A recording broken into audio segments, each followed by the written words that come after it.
A gente lembra que a Vitória desapareceu no dia 27 de fevereiro, depois que ela deixou um shopping center onde trabalhava num restaurante. O que a polícia tinha de investigação, e você acompanhou conosco aqui ao passar do tempo, é que nós tínhamos outros suspeitos. E essa lista, ela foi ficando cada vez menor. Essas pessoas, na época citadas, o namorado e também o ex-companheiro.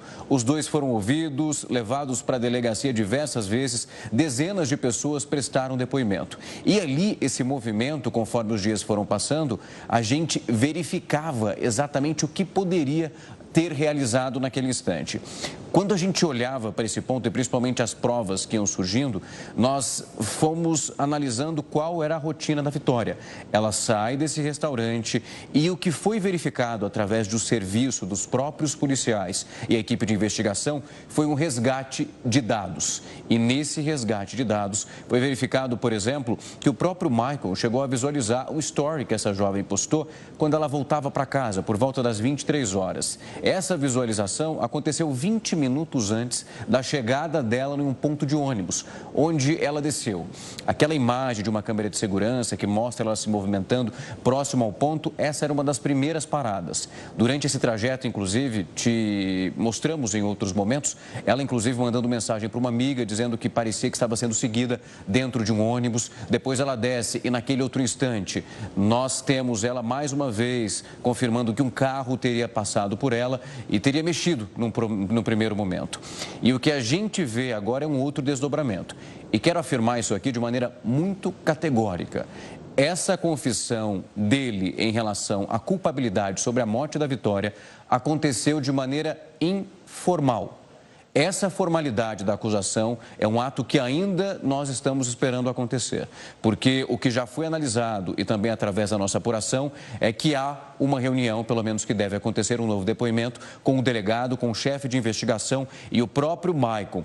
Esse rapaz, esse homem que morava nas redondezas, muito próximo à Vitória, ele solicitou para que a mãe dele também fosse à delegacia e estivesse presente nessa própria conversa dele com os agentes de investigação nesse momento. O que vai ser analisado, e também é uma expectativa enorme, são os laudos. O carro do Michael passou também por uma perícia, onde eles encontraram uma substância que é um sangue e também um fio de cabelo. Nós não temos ainda essa resposta. Um outro fator que deixa a situação ainda mais delicada é também o envolvimento e as contradições durante os depoimentos. A gente resgata um pouco com você justamente as ferramentas que foram localizadas no ponto onde o corpo da Vitória foi encontrado. E de acordo com o que foi também vinculado pelo inquérito e analisado até agora, é que essas ferramentas, elas pertencem ao padrasto do Michael. Outro fator que é relevante, a gente precisa ficar atento, é justamente a versão que foi dada por ele. Justamente uma entrevista na Record TV, ele falava sobre como foi no dia 27 de fevereiro, a noite dele. Disse que teria encontrado a esposa, porque o Michael é casado, eles passaram parte da noite juntos, depois ele se encontrou com um amigo. A esposa do Michael prestou depoimento e ela disse naquele instante que ela não passou a noite com ele.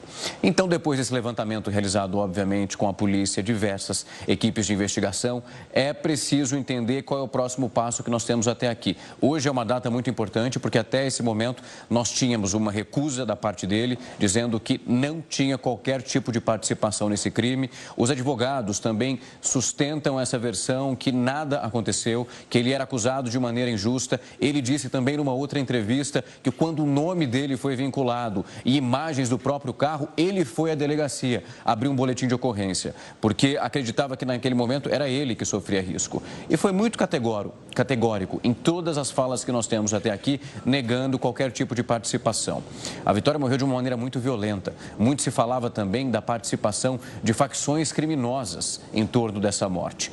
E também sobre a possibilidade de mais de uma pessoa ser responsável pela morte dessa jovem.